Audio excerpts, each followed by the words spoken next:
Ton, you want to start with the introductions? Welcome, everyone. This is Sephardic World brought to you by the Sephardic Genealogical Society. We are thankful to our patrons who are here, who are helping us to keep this show on the road. And we welcome also our viewers on YouTube. And today we have with us Jaïr van Dijk, who is a young, promising historian with a special interest in Jewish history and within Jewish history, above all Sephardic history. He has a degree in history, University of Amsterdam. He edits Misjpoge, which is the magazine of the Dutch Circle or Society for Jewish Genealogy. So he is really busy and making his mark. He and I met for the first time online only 1.5 years ago, and he has been asking many questions to which I did not always have an answer, but it shows his curiosity, and that's the basis of being a good historian. And today he will talk about the family Cohen Rodrigues. I myself researched that family a long time ago, and there was this enigma about Joshua Cohen Rodrigues. He disappeared from the earth, it seemed, and I was never able to find out where he went. So I thought that he was drowned or died a miserable death somewhere. But Jair tracked him down, and today he will talk about the results of his research. It's amazing. Welcome, Jair. Thanks, Ton. Thank you very much for these kind words, and also David. Thanks for together organizing these things. And I'm very happy to speak here. And thanks for all the people who are here joining, including my own family, which is very nice. So let's just get started, I guess. So indeed, as Ton said, last year I've been researching the Cohen Rodrigues family with Joshua Cohen Rodrigues as the main character in this research. Just to make sure, the man in the picture is not Joshua Cohen Rodrigues itself. It's his son, one of his many children, actually, but we'll talk about that later.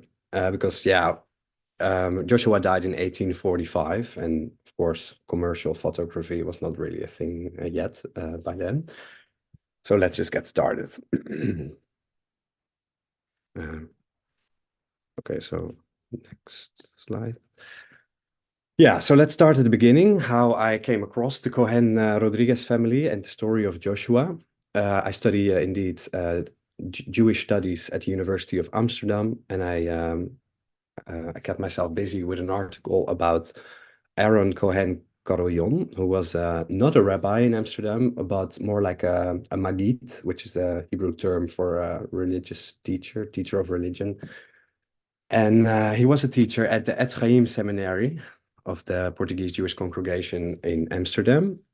And well, what makes this man so famous is that he was the first one, for example, to preach in Dutch, basically in the whole of Jewish Netherlands, instead of the common traditional Portuguese and Spanish Iberian languages that rabbis and preachers had to speak during their religious sermons within the synagogue. So Aaron Cohen Karoyon was very much into the emancipation and the integration of Dutch Jews in the Netherlands. So he said, it doesn't make sense because we're now already, for over 200 years, we're in the Netherlands as us Sephardic Jews, and we are now equally Dutch citizens since 1796, sorry. So we also have to speak the Dutch language, and only a couple of people still remain speaking the Iberian languages fluently. So, well, I started learning a lot about Aaron Cohen Karoyon, and I know he married in 1807 to Miriam Cohen Rodrigues. So that's how the name actually first appeared. And when you research someone like this, you of course you want to know everything about him. And you come across interesting facts. Just like in 1830, when Cohen Carolyon becomes the guardian over some of the minor children of his brother-in-law, Joshua Cohen Rodrigues, so the brother of his wife Miriam. And I was starting to wonder, like, what happened to these orphans, because I couldn't find any death certificate or evidence that the father died. And I knew the mother had died of these children. So I was like, why does Aaron Cohen Carolyon becomes the guardian over these children? And well, that's how it basically started with the story of Joshua. And here in this Dutch advertisement, you can see that Miriam Cohen Rodrigues places this advertisement in memory of her husband who died. And on the right, you can see a Dutch document that basically explains the guardianship of Carolyon and another uncle of these minor children. So yeah, let's go to the next one. Okay, so a bit about Joshua Cohen Rodrigues himself, a bit of information. He was born in Amsterdam on the 9th of July, 1785. And he was the son of Moses A. Cohen and Paloma, Duifje in Dutch, Cohen Rodrigues. His father's family, the A. Cohen family, originally came from, well, first from the Iberian Peninsula, of course, but they came through Hamburg. That's what Tom told me, actually. And yeah, so Joshua died in Manhattan in New York on the 30th of March, 1845. As I said, they had this civil marriage on the 3rd of June, 1808, and 1 month later, they had their chuppah, their religious Jewish marriage, on the 1st of July, same year. Yeah, Joshua was like, I think a merchant is already too big of a word for it. He basically was on the market with all kinds of stuff, selling everything he could sell. And we know he also worked in a cafe to probably pour drinks at the guests. And he must have met a lot of interesting people there, because perhaps it's connected to his sudden departure to an unknown destination yet. 1 second.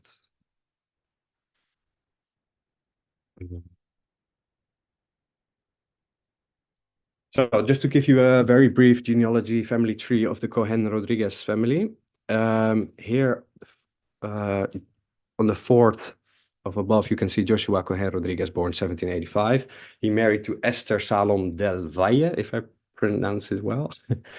And just an interesting fact about Joshua's ancestry is that his grandfather was Abraham, born in around 1693 in Amsterdam. And he married Estrella Bassan, who was a very, well, a member of the famous Bassan family, who had a lot of ties with Etz Chaim and had been students at Etz Chaim for many generations.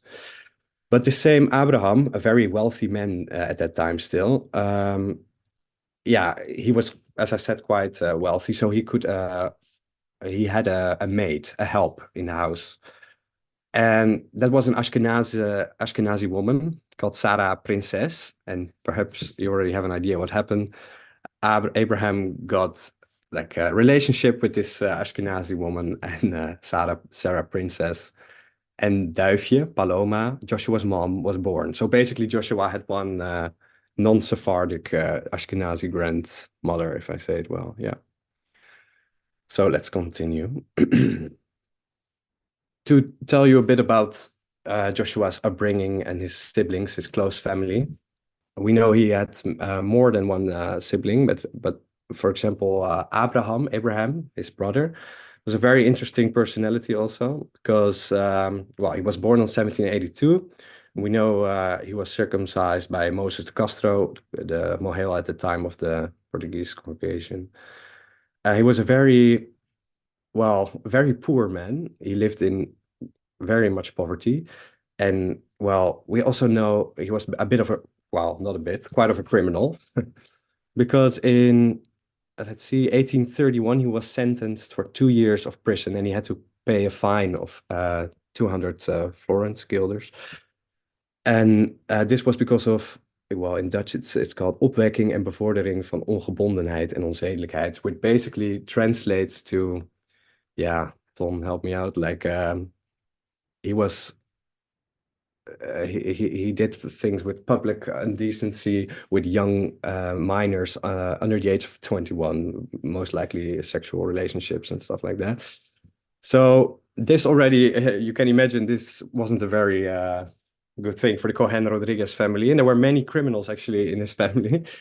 So the reputation of this family, for sure in the Portuguese community, the Sephardic community, but perhaps even in Amsterdam, was declining very much at the beginning of the 19th century.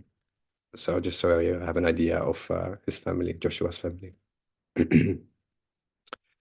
Well, this is the building where Joshua's brother Abraham also was kept. It was like the house for the poor people, basically to keep them off the streets, because they started begging for money, and they were which the police didn't really like. And it's, by the way, you see these trees on the left. That is right next to the Portuguese synagogue in Amsterdam. Let's see. Well, to show you the marriage ban of Joshua Cohen, here he still uses only the last name of Cohen from his father. He was 23 when he married in 1808. His address, Weesperveld, in front of the working house, assisted by his mother. Yeah, so he married Esther Del Valle, 20 years old, which is interesting that Esther could write. I don't think that was very, very common at that time. So yeah, and you see again, he signs with Cohen instead of Rodrigues. So this is 1 month later, you see the ketubah. The chuppah was held in Amsterdam and done by Chacham David Cohen de Azevedo, who was the chief rabbi of the congregation at that time. And again, here he signs with Cohen instead of adding the Rodrigues. So Joshua de Moses Cohen, son of Moses. So you might have wondered in the meanwhile why he didn't add Rodrigues. Well, under the French influence in the Netherlands, every citizen of the Netherlands had to adopt a surname. Like it became a very centralized country finally.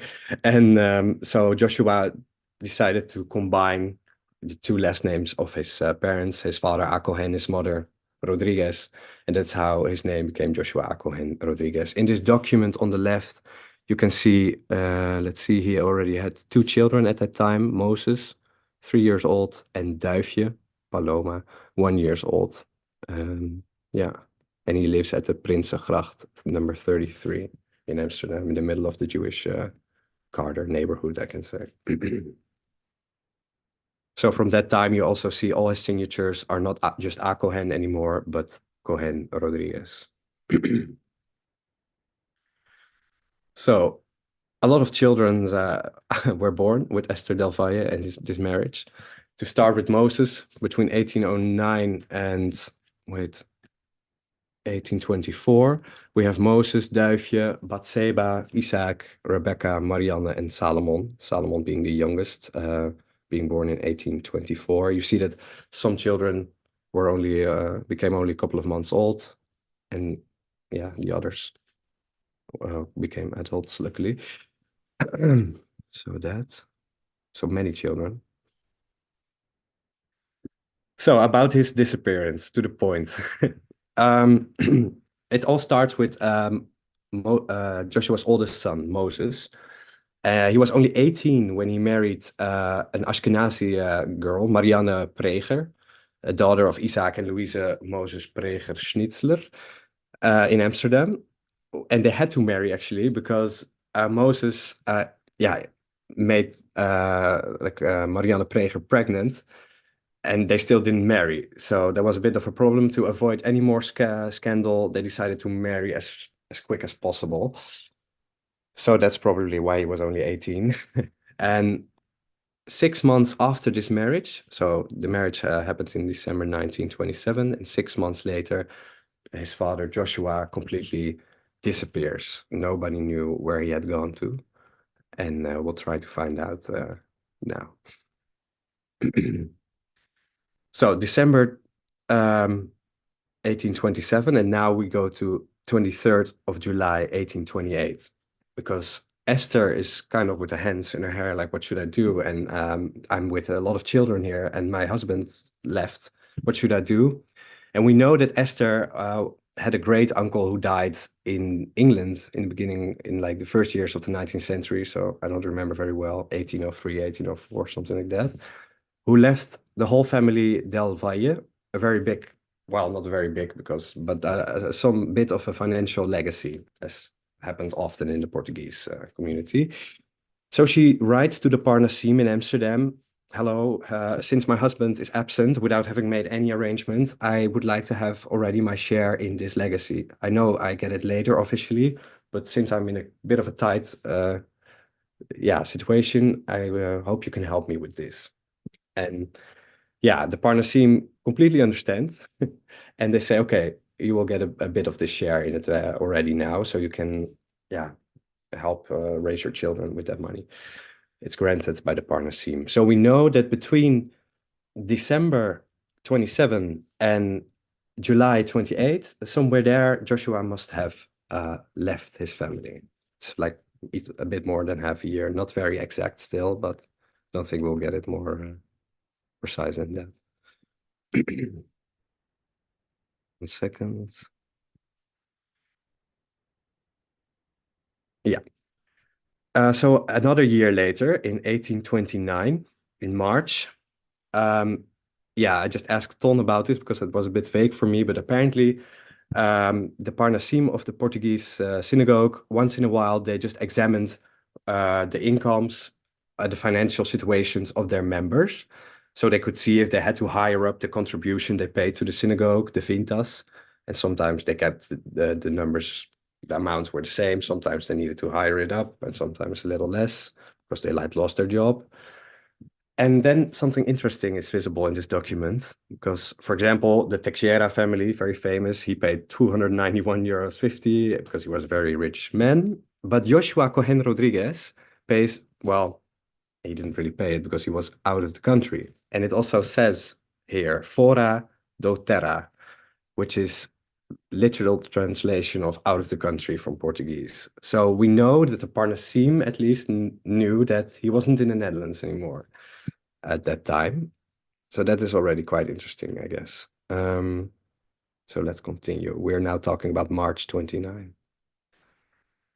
To make things even worse, Esther Del Valle, the mother of these children, of Joshua, suddenly passed away in October 29 due to a breast illness. We don't really know exactly what it was, but it did mean that their children, Joshua's children and Esther's children, were practically left alone and orphaned. You know, they had nowhere to go. Here you see the kind of death certificate of Esther. Of course, she was buried at Bet Chaim Oude Kerk. So what happens now is that the children are alone and they need to go somewhere because they cannot, they need guardians, let's say. So that is what happens. A couple of months later, in March from the next year, 1830, a family council in Amsterdam at the Justice of the Peace comes together to discuss the situation and to point out 2 guardians over this orphaned children of Joshua and Esther. So in this document, it says that the aforementioned Joshua Cohen Rodrigues, who was at the time a merchant in bijouteries and had most recently lived in the city at the Weesperstraat in Amsterdam, he had moved away from his place of residence for 2 years now without having made anything further known about him, and whose existence or present residence is completely unknown. As a result of which the exercise of any legal guardianship over this aforementioned, etc., etc. So 2 guardians are being pointed out, as I said in the beginning, their uncle, Aaron Cohen Carillon, and guardian 2, the uncle obviously from mother's side, Jacob Del Valle, the brother of their mom, Esther, who passed away. So far, so good. That's what we now know. So I started thinking, okay, this is all interesting, but we still don't know where Joshua went to, let's say, where his whereabouts were. So in that case, in the Netherlands, when you do family tree research or historical research, it's always a very good idea when you're talking about after 1811 to look into we call it in Dutch, the huwelijksbijlage, which basically means that when you marry someone, which you still have to do in the Netherlands, of course, you need to provide some documents, your certificate of birth, and perhaps if you're a minor, you need a document that shows your permission of your parents. And actually, one of these children of Joshua married at a very young age, and she needed permission from a father or a mother, or a guardian at least. So in this document, I found a bit more of a clue from Joshua Cohen Rodrigues, their father's whereabouts. Let me translate from Dutch very briefly. Because here it says, my father, Joshua Cohen Rodrigues, latest address here in Amsterdam, he left us for a couple of years ago, and he went to America. You see the yellow stripe, the United States. So, and since then, I never ever heard of him ever again. So they did have a small idea, a very vague idea of where their father went to. So I'm curious if he had left a letter or whatever, but that's just speculating, obviously. So, well, now I had at least a bit of hope that I could find out where Joshua had gone to. I didn't really know how to continue the search because, I am not very familiar with American historical research or family tree research. And the US is huge, like it's quite a bit of a research area. He could have gone to New York, New Orleans, San Francisco, and there were sadly no further leads or clues. I tried to family search to put in the name Cohen Rodrigues, but he could have changed his name, and I couldn't find anything on this name. So I just put the story aside, and I didn't really know what to do further. So I put it aside, and I basically gave up. Until a couple of weeks, I think, later, I was just being bored, and I was scrolling through the digital letters received in the archives of Amsterdam. All the letters that were received by the Parnasim from like 1820 until 1870 or something. And I was just scrolling and scrolling, and suddenly I came across this letter, a very interesting letter from New York, dated April 1845, which was written by the shamash, like the sexton, I don't know if that's how you pronounce it, of the Jaïr Israel synagogue in New York. And I won't read it completely, but it basically informs the Parnasim in Amsterdam that a Dutch guy had passed away in their community in New York called Mr. Joshua Cohen Rodrigo. And well, in yellow, it says basically that he was born in Amsterdam and living in the States for the last 20 years. And the guy writes to the Parnasim in Amsterdam to say, is there anyone like an older son who can say Kaddish and come to the United States? Because we know, he says, that he had children left in the Netherlands. And which is also fascinating is that he explains that he got another wife in the United States and 6 children. So he basically started a new life in the United States. Well, he also says Rodrigo has earned his living very well for years, but in the last 3 years, he has lost everything, although no one knew it until after his death.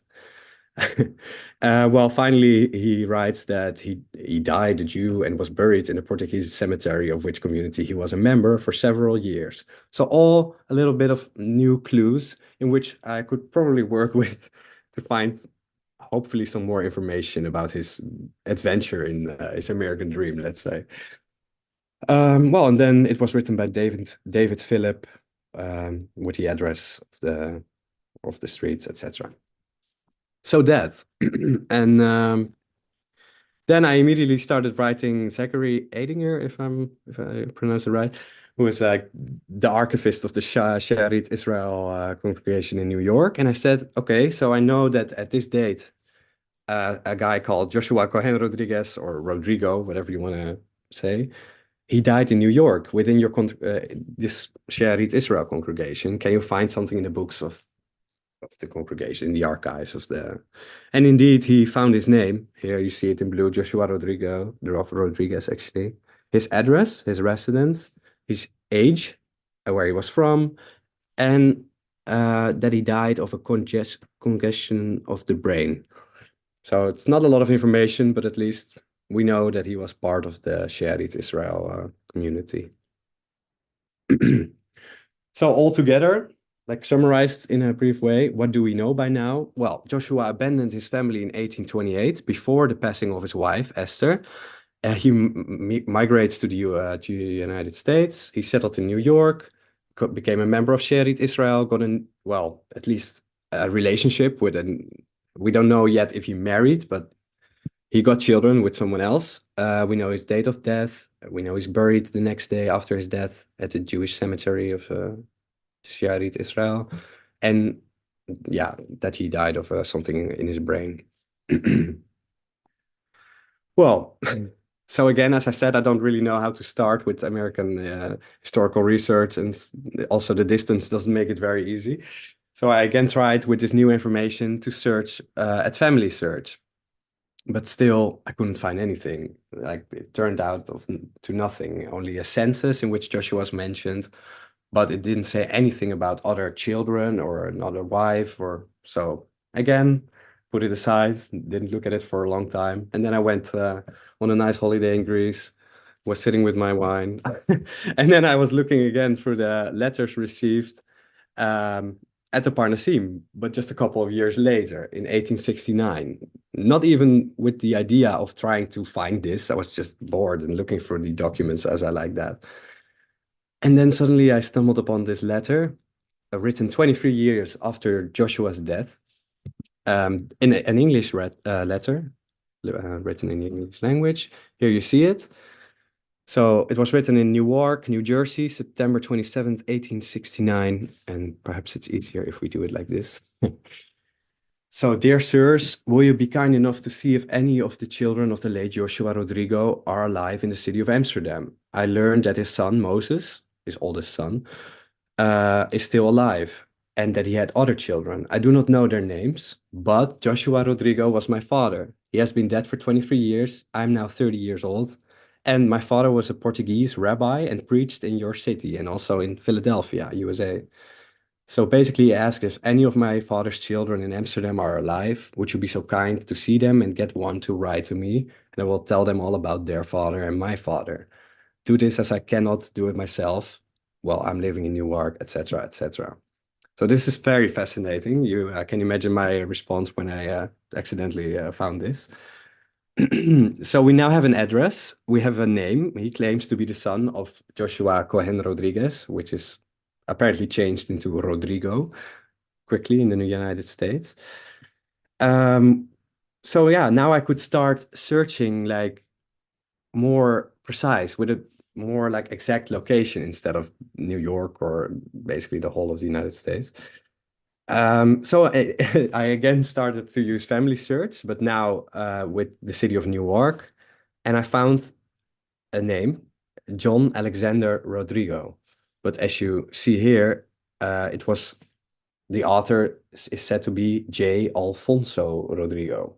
So I was like, okay, curious. Maybe I cannot imagine it's someone else actually, but just to check, I contacted the archivist in New Jersey to see if there was anyone living at Washington Street 296 in Newark with the name of Rodrigo. And indeed, John Alexander, so not Alfonso, was living there in 1869. Perhaps he just changed his name into Alfonso to sound more Portuguese or Sephardic, but he probably didn't know a lot. He didn't have a Jewish upbringing, and he wanted to sound more, to the Parnasim. So, well, we identified one American child of Joshua. So, a bit about the author. I want to know more, and I start looking, and I have his birth date and his day of passing and stuff like that. I know he's the son of Joshua Rodrigo and a non-Jewish woman called Elizabeth Hunt, who was actually part of the Mennonite church in America. And in 1859, the author of the letter, John Alexander, married Mary Welshman, just an American woman who was non-Jewish and also part of the Methodist, Mennonite or Methodist, I don't remember, church. And so they got 3 children, Ida, Elizabeth Rodrigo, Elmer, and Frederick, all born between 59 and 72. And also here on the left, you see the census of Newark. And then you see here Elizabeth Rodrigo, so the mother of the family, Susan, Israel, Alexander, and Theodore. And Alexander and Theodore are twins. So, but where's like Joshua here in this census, you know? So all things starting to come out a bit and to roll, and yeah. So I'm never such a big fan of family tree websites or historical websites where you need to pay for it. I'm only a student, you know. But in this case, I got so excited that I really wanted to try everything, and I went to Ancestry, which is a great, especially with American or English family tree research, if I may say so. So I did that, and I immediately found a lot of more information about this American family of Joshua. As I said, I again couldn't find a marriage certificate, but he got children with Elizabeth Sharp, the Christian woman. And they got, as you already saw in the census, Susan, Sarah, Margaret, Israel, John Alexander, the writer of the letter, and Theodore, the latter two being twins. So Sarah and Israel, very Jewish names, thought that was also very interesting in the combination of all the other names who are very just English names. So that he apparently got a complete new family in the United States. I don't know if they knew about their father, or because it seems that he also left this American family, but we'll continue with that later on.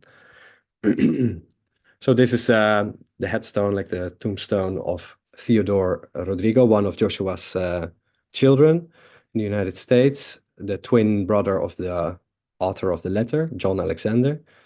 And so they changed the name to Rodrigo, completely left out the Cohen. And yeah. So on Ancestry, I also found a picture of the author of this letter, which was sent to the Parnasim, who actually just asked for a lot of more information about his half siblings, you know, in the Netherlands. So on the left, you see the author of the letter, John Alexander, with his wife, Mary Welshman, around 1863. You can see he's wearing a Civil War uniform. So he joined the army, and yeah. So it was very special for me to see this face and to actually find a picture from that early, you know. And then if you look at Ancestry, this is a bit how it looks. You see a picture that somebody apparently uploaded. So you can imagine that I was very curious who did that.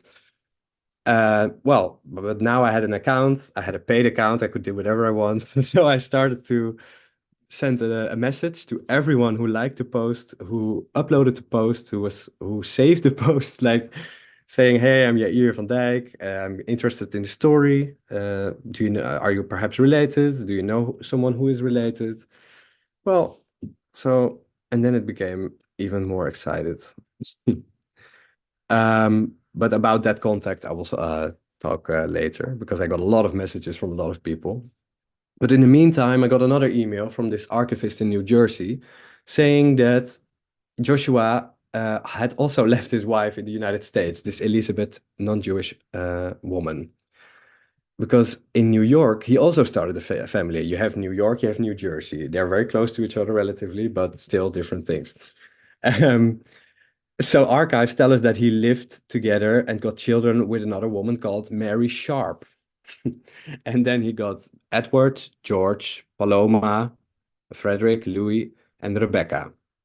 And I think it's also nice that there's a Paloma because his mother was Paloma. So he basically like renamed his child after his after his mother. So yeah, what happened here? Did he really leave this family and went from one to another to another? I actually found this out because there was a will written with a bit of money. As you maybe remember, the letter from the Shamash of Sherit Israel told us that Joshua had some money. He was not a very poor man. So there had to be some money like shared among his children. And that's how I found out the names of this second family in New York, because you can see that I, Margaret Rodrigo, blah, blah, blah, here, widow in the city of New York. And then sees him surviving his widow and 6 children, Edward, George, Paloma, Louis, Frederick, and Rebecca Rodrigo. $200, so it's not a crazy amount, but apparently it was something. So now, just to make it a bit clear, you see these 2 families, one with Mary Sharp and one with Elizabeth Hunt. And you can see, if you look at the dates, that here he got one son, Louis, for example, with the other wife, and he got another son, John Alexander, also in 1838 with another wife. So he probably just went from one to another, and he wasn't a very kosher guy, especially not because they were not Jewish. And yeah, that. So to come back to all the messages I sent on Ancestry to the people who saved this beautiful picture of the 2, I got a message from a great-great-granddaughter of John Alexander Rodrigo, the one in the Civil War uniform, the son of Joshua. And well, she was very enthusiastic. She was very kind also, and we shared a lot of information and pictures that were being exchanged. I told her all the things I knew by now, and she told me the things she knew, which wasn't a lot, I can say. And yeah, it was also very funny because she was born in New Jersey still, but she lived in Spain. Basically went back to the roots, let's say. And so that's her name is Josephine Hickerson, by the way. I don't know if she's here now, but I sent her the link. Yeah, so she sent me this picture, beautiful picture of John Alexander's son, who is the daughter, sorry, in the middle. Ida Elizabeth, who was the granddaughter of Joshua, so the daughter of the author of the letter, with her 2 children. And I thought it was a very beautiful picture. So now you have these 2 family lines. For example, John Alexander Rodrigo, the author of the letter, and just to give you an example, Joshua's youngest son, who always stayed in Amsterdam, left behind by his father, Salomon Cohen Rodrigues. So I told Josephine, the one who sent me the message, about these 2 family trees next to each other from the same dad, but all the way like separated by the ocean. And Hans Cohen Rodrigues is still alive, and Josephine is still alive. So I thought of how nice would it be if I could reconnect them with their long lost ancestry, And so that's what we did. We had a great lunch here. Well, I don't know if it was great, but Ton, you were there, and and we had Zoom with the Amsterdam descendants of Joshua and with the American descendants of Joshua, and we just started talking about the different histories. For example, the American ancestors, they... Er bevindt Oh, zich niemand in one je second. contactenlijst met de naam Sam. Naar welk... Second. Just my Siri went on, I don't know. So how do I get back? Here. Are you still hear me and everything all right? Yeah, okay. So we started talking about the different histories. The American non-Jewish relatives, descendants, had fought. They went to Europe in the Second World War even to fight against the Nazis as American soldiers, And yeah, we all know what happened to the Cohen Rodriguez's in the Netherlands. Like at least 90% of them were killed in the Holocaust. So those were very weird, interesting parallels that were shared, and yeah. So a lot of more pictures were shared, and this is also John Alexander Rodrigo, but on a later age. On the left, you see him with his medal from the Civil War, proud man, and on the right you can see him actually during that time. A very beautiful picture, and yeah. So this was one of the sons of Joshua, who wanted to know more about his father. 1 second. Yeah, so this is the medal you see on the left, by the way. Well, And they also told me, these descendants of this John Alexander Rodrigo, that he indeed was a Civil War soldier. He had a very interesting life. He was imprisoned in Libby prison, which is, I don't know a lot about that history, but this prison is somewhere in the United States. I don't remember very well, but the building is demolished a couple decades ago. But his name, John Alexander's name, was still visible on the walls there, and they made a picture. It was very interesting to see. And to give you a little bit more information about this John Alexander is that here's his obituary from, I believe, 1900 he died. Yeah. Here. So he was a detective, actually, which very fits the writing of his letter to the Parnasim to know more about his father's whereabouts, or actually the children, his half-siblings. He was police justice. He went into the army, as I said. He was educated in public schools. He was at the Battle of Seven Oaks during the Civil War, Libby Prison in Richmond, Virginia, and all these interesting things. So that. Two more pictures. Can't stop sharing these pictures of him. Basically taken in the 1890s, I think. And those are his children.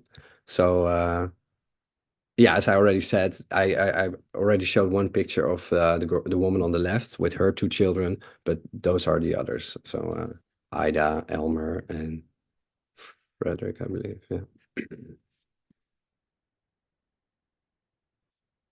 And something else which I thought was very, very interesting was that oh, 1 second.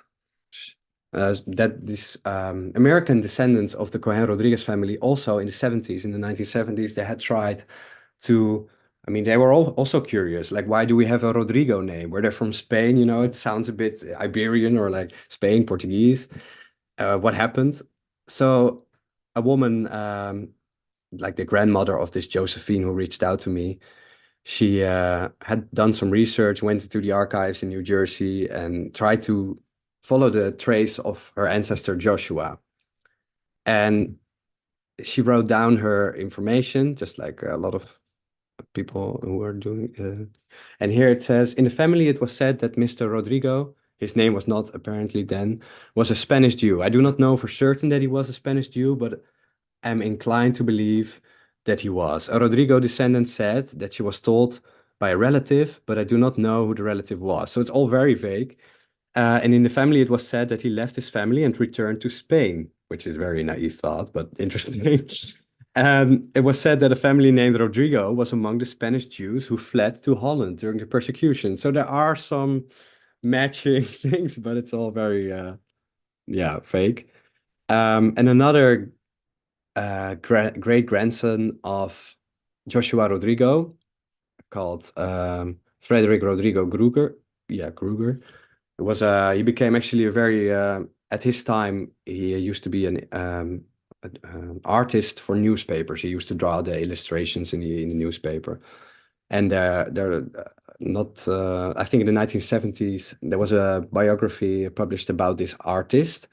And it also says a little bit about his roots, so about the Rodrigo family. It says he was born in Philadelphia. Well, his father, blah, blah, blah, and then his mother, Rebecca Rodrigo, was of Spanish lineage, and her father had fled from the political unrest in Europe in 1848, settling first in Cincinnati and then in Philadelphia, which is completely like very interesting to think that he came in 1848, but okay.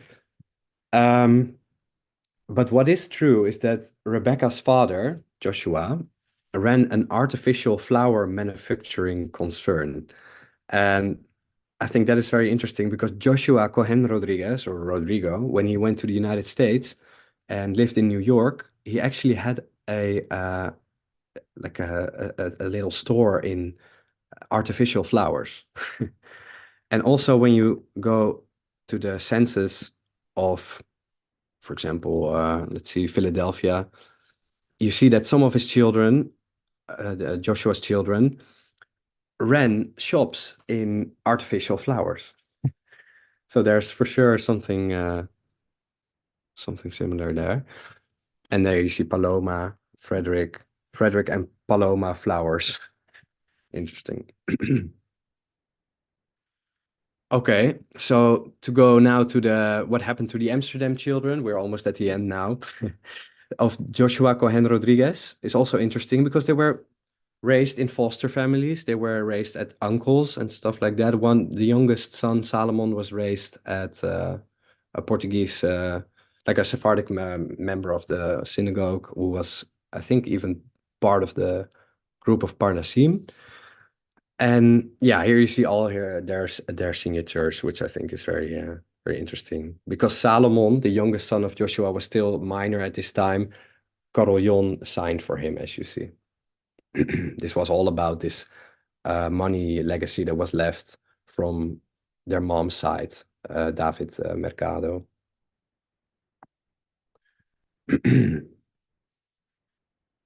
Yeah, so the children were educated at the public Portuguese school for the poor. In 1829, you see they were admitted. You see Rebecca van Joshua Cohen Rodrigues and Salomon, the two youngest children, and their age, 8 years old and 6.5 years, I believe. Yeah. So they did actually get some education. And yeah. One of Joshua's children, Marianne Cohen Rodrigues, she was also very poor. She was also arrested for begging for money because, yeah, she really didn't like her guardian, her uncle, Aaron Cohen Caroljon, because every time the children got tzedakah, or some financial benefit from their ancestry, like the financial legacy of their great uncle, Caroljon, the guardian, would put it in his pocket and didn't give the children anything. So they didn't have a really great relationship with the guardian. And so on a point, Marianne Cohen Rodrigues just leaves the city after she was released from prison for begging for money. And yeah, here we see that she also became Christian, or like godsdienstige gezindheid means religion, state of religion, gereformeerd, which means Protestant. So I'm curious what happened there, but that we don't really know. Perhaps she wanted to become part of a church or to get some more financial benefits. We don't know. Yeah, so here you see more about Marianne Cohen Rodrigues. She was sent to the colony of Benevolence, which was basically a prison.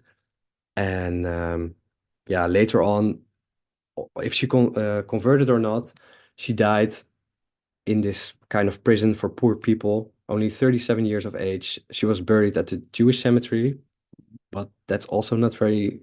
There are documents that say she was, but it's also weird because in some documents she's mentioned Christian, but she has no headstone, so we cannot really say a lot about that. Here she's mentioned Neister, means seamstress. Her face is oval, eyes are brown, nose is big, all things like that. It's very gives us a more detailed description of her. So the oldest son of Joshua, Moses Cohen Rodrigues, also imprisoned for Ton, hoe zeg je oplichting? Even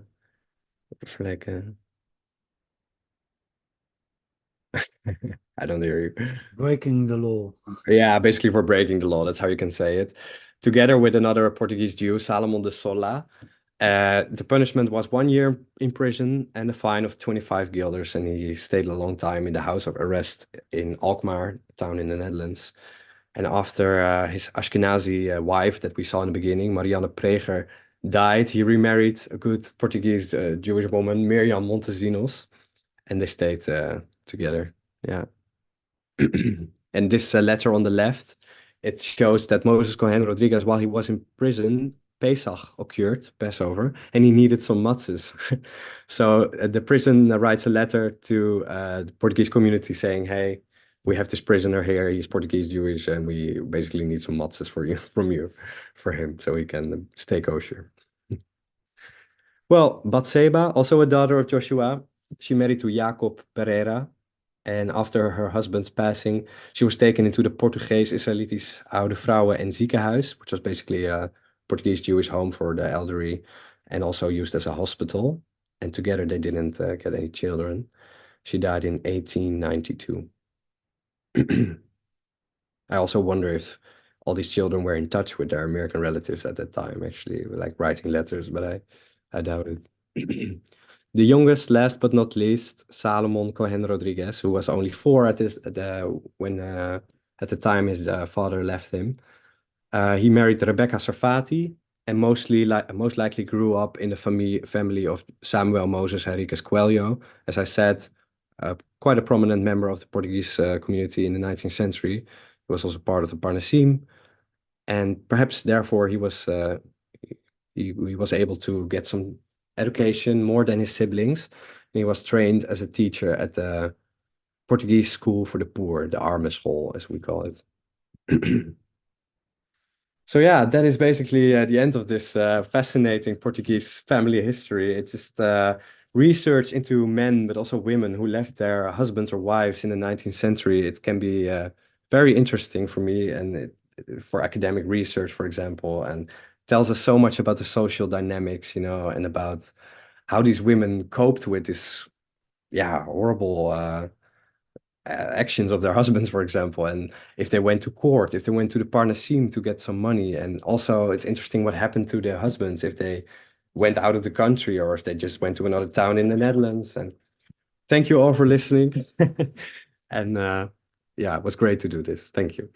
Thank you very much. That was absolutely awesome. That's incredible. Do you want to close your presentation so we can see? Yeah. Let's see if that will. The green button. Oh, I think it's a red button. Oh, I think I see it's the hele stoppen. Yeah. It should be fine right now, right? That's brilliant. Thank you. That was both interesting and really enjoyable as well. You said that Alfonso, self-described, which of course Portuguese would be Afonso, wrote to the Muhammad in Amsterdam, including saying that his father had been a rabbi. Does the reply from the Muhammad, does that survive in the Amsterdam archives? Sadly, it didn't. It only in the notules, the notules. I think that's how you say it. It is mentioned that they got this letter, and the only thing that is said about this particular letter is that they gave the letter to Moses, the oldest son. Yes. And that's it. And then Moses can do whatever he wants. He can reach out or he cannot reach out. So we don't know if they actually got in touch with each other. And well, would have been nice to know, but yeah, they just didn't want to get involved. That would be very perhaps because the Shamash in the beginning, this Shi'arite Israel man actually invited them to come to New York, and also would be crazy if that actually happened, but I doubt it. But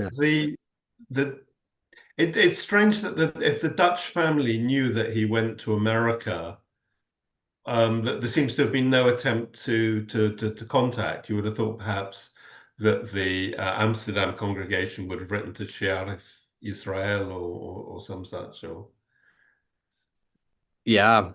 Again, we don't really. yeah. It's also very fascinating that this letter from the sexton of the Shi'arite Israel community was written in Dutch. So what a funny coincidence that is, I think. And yeah, there's so many things that we probably will never know. And yeah. How did the various families react to this news? So they were luckily very enthusiastic, as I said, because it's quite something. I'm emailing them saying, "Hey, I'm this random guy, and I basically traced back your whole family until the 1600s," and because they were so stuck in the 70s, they couldn't find anything. They thought he went back to Spain or that he was really Spanish, and so it was some closure, I guess, to the research of their grandmother, and it was said that she already passed a long time ago because she was always very busy with it. And I think it was very funny and coincidental that two families, as well as in Amsterdam, as well as in the United States, were trying to find this link to what happened to this communal, like their shared ancestor. Yeah. And after so many years, they finally got to know even each other and to talk with each other. And they reacted very well. It was truly great. Also, the how they shared their pictures without any hesitation, and that I was willing to mention them in my articles, and it was great. Yeah. It's also interesting to see so much criminality, because normally when we look at the Portuguese Jews, we focus on the grandeur and the merchants and all the rest of it, and just to see that they were normal people like everybody else.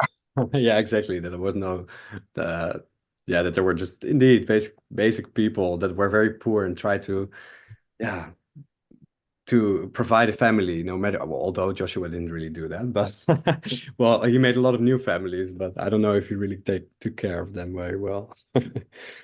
But How old was he when his last child was born?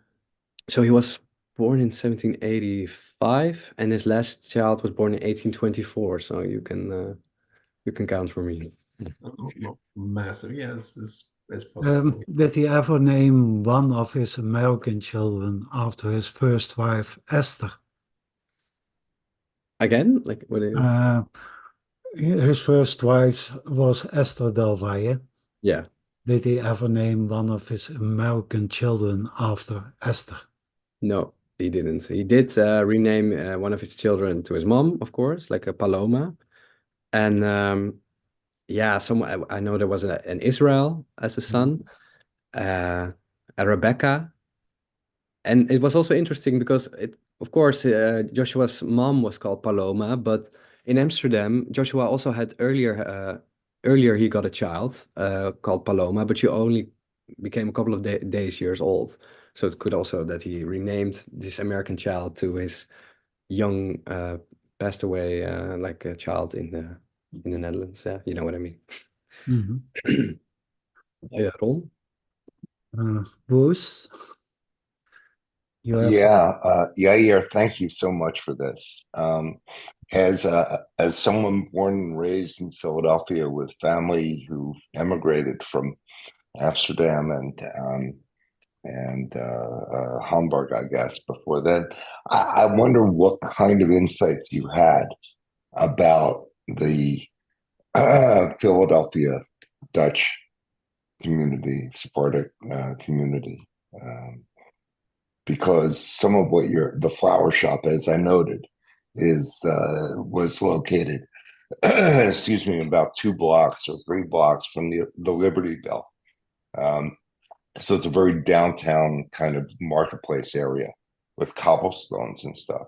And still to this day, and very near where the American flag was rumored to have been created for the colonists. So why all these Sephardic Jews in Philadelphia?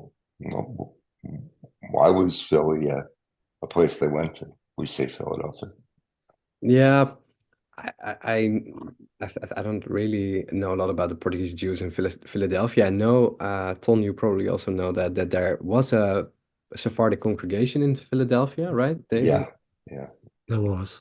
And it's also interesting that in this letter from his son, John Alexander, it's mentioned that my father was a Portuguese rabbi who also preached in Philadelphia, so there should perhaps in the archives of the congregation there in Philadelphia, one could find still something about him, but I think this was enough for me about him. So yeah, about his time in Philadelphia, I don't really know. Yeah, I don't know anything. Yeah. Just that he was an artist. Thanks, Bob, too, for the chat. Yeah, no problem. Bernard? Yeah. Hi, and thank you for the presentation, which was fascinating, and your brilliant detective work. I just wanted to ask you a couple of questions about, 2 questions about names. One is the Cohen, which I wondered what you can say about the use of the before Cohen. Was this common in Dutch names at that time? And I'm asking because we're attempting to do the transcription of the Bevis Marks synagogue records in London, and the name Cohen comes up sometimes as two separate words, sometimes as one and sometimes as HaKohen. And I wondered whether there was any use of it, such as in the German use of zu with a name to suggest a title. Yeah, no, I also exactly. noticed that the accent is wrong for it to be French. Very good question indeed. And David, Ton, please correct me if I'm wrong. But so basically, Bernard, your question is why is it sometimes a Cohen and why is it sometimes Cohen? Well, it's like you have these names like also in Amsterdam in the Portuguese congregation, like a Levi, you have just Levi. You have Katan and you have Akatan. And I believe it's just from the Hebrew word ha, like the priest, ha Kohen. And the like the Portuguese Jews tend to not say, of course, the H and sometimes the V. So I think it just became like a Kohen, a Levi, and a Katan instead of ha Levi and ha Kohen. But that's also interesting because if you see, for example, somebody in the Ketubah who is named a Kohen in like normal Latin letters, let's say, the Hebrew is with an hey, so it's ha. So that's why I'm pretty sure I'm. Thanks. No, I had been assuming that, but I hadn't seen it with an A with an accent on. And so I wondered if it was a kind of pretentiousness. The other thing is another name question was about the name Carillon, and I wondered where that had come from. Yeah, if we only knew. That's still a question which I'm also much struggling with. Like it's, as I said, a very fascinating personality, and I love studying about him. And I'm planning to write my master's thesis probably also about this person. But it's the same story with Joshua Cohen Rodrigues. Before 1812, before the mandatory adopting of the last names in 1812 in the Netherlands, Aaron Cohen Carillon was just called Aaron A. Cohen. And then suddenly he thinks, let's just add the Carillon. And nobody knows why. So, yeah. Thank you. And just one other thing. I think we are sixth cousins once removed. Oh, are we? I think so. If you have I'll tell you that later. I'll put it in the chat.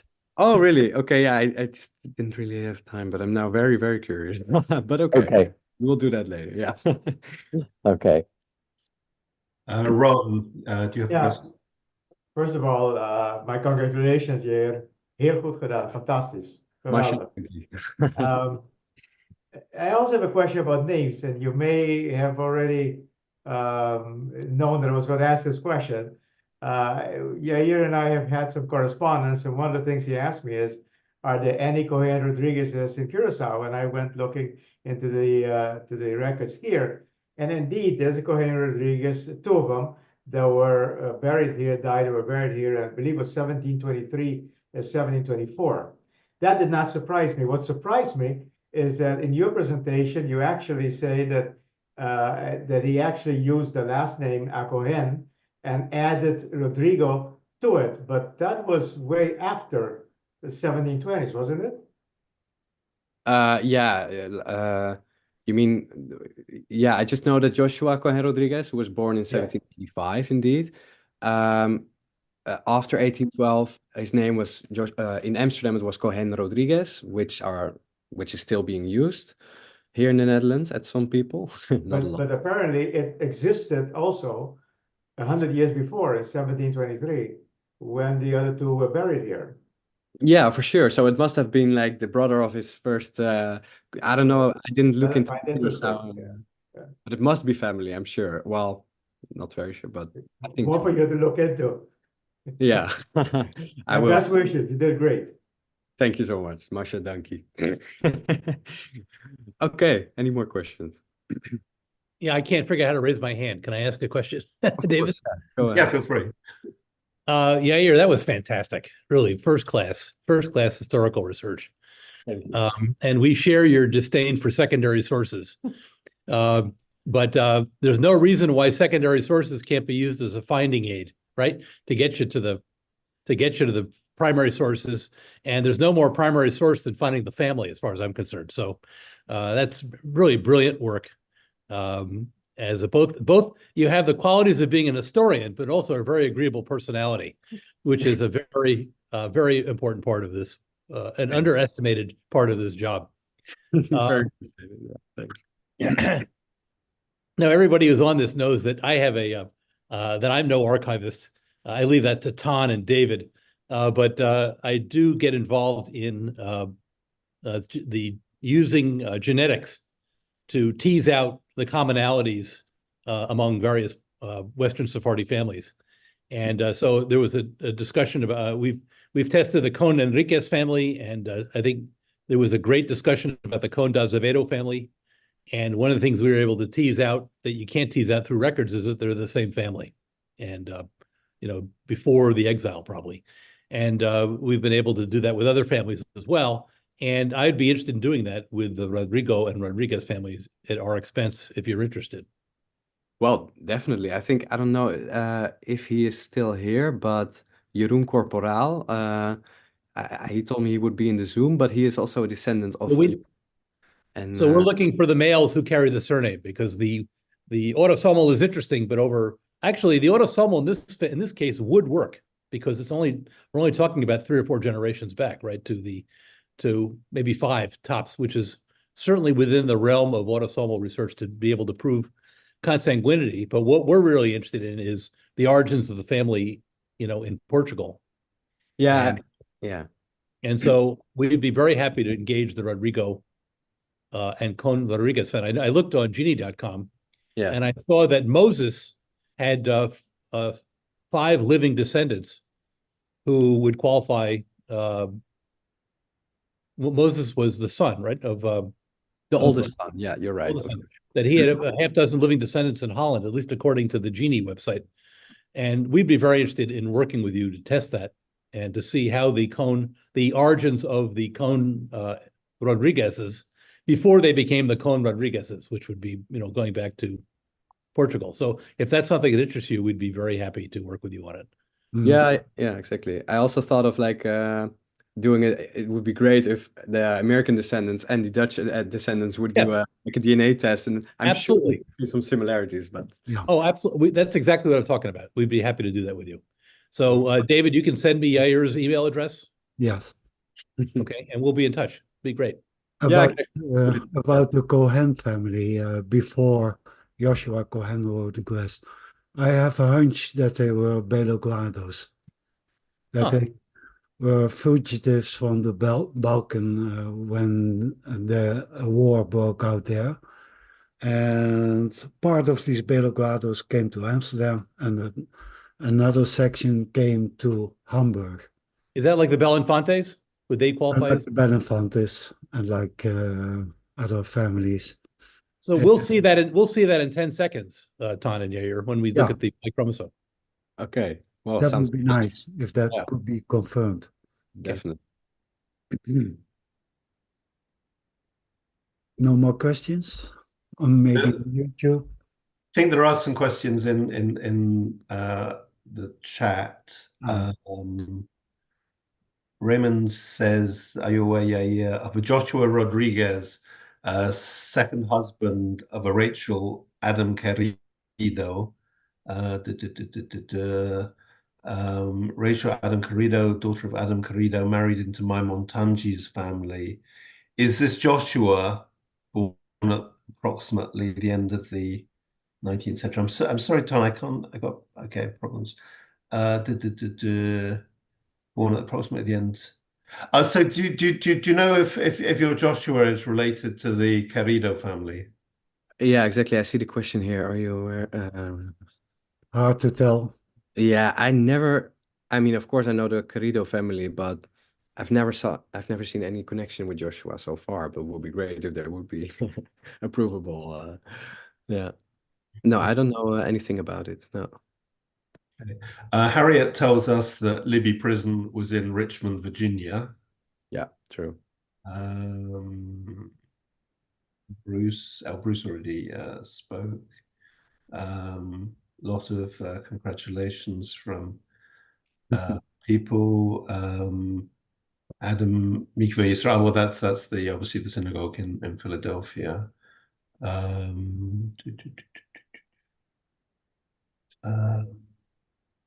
Mikveh Yisrael in Philadelphia also has contacts with the older Mikveh Yisrael in Curacao, which also supported the Philadelphia congregation financially, according to Emmanuel. And also lots of congratulations in Facebook chat. I'm not sure if I was muted when I said that Professor Bart Wallett has joined us on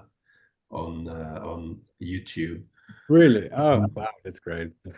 my professor. No, thank you. That was really entertaining and really brilliant research as well. It was very, very well done. And obviously we hope you will return to speak to us in the future. Shall we close the meeting? Just let everyone know that in 2 weeks, our speaker will be Leah Davcheva, talking about the Sephardic community in Bulgaria. And next month, we are going to have an update on the Portuguese nationality law, which is frankly even more complex than what we've just heard. I personally have no idea what's going on there. Thank you, Jaïr, so much for such a brilliant and well done presentation. And Ton, would you like to close the meeting? Yes. Thank you all for watching. This was Sephardic World, brought to you by the Sephardic Genealogical Society. We are very grateful to our patrons who are with us here on Zoom, who make all of this possible. Otherwise, there will be no meeting today. And we thank our viewers on YouTube. Our meeting will be visible from, I think, tomorrow on YouTube, should you wish to see it again. And a special thanks to Jaïr, and we hope that he will be back with us in the future to share more research. It was a fascinating talk, and yeah, we should like to see him back. Thank you so much. Thank you all, and have